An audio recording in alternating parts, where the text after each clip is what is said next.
Улаанбаатар хотын гэр хорооллын иргэдэд тулгамдсан асуудлуудын нэг бол ил задгаа хог хаягдал.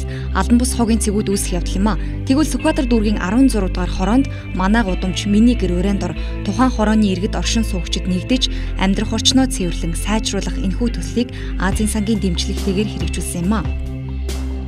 Сүхбаатар дүүргийн 16 дугаар хорооны яг энэ талбай дээр бол хог байсан.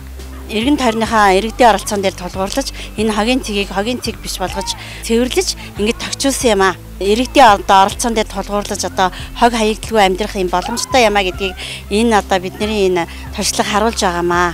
Та нар энэ хогоо авцгаа энэ чинь энэ цэвэрхэн байх ёстой. Та нар энэ чи тоглодог байж тоглодог газар цэвэрхэн тоглол аль зүйл ишээ гэрлөө оруулж хайжий гэсэн.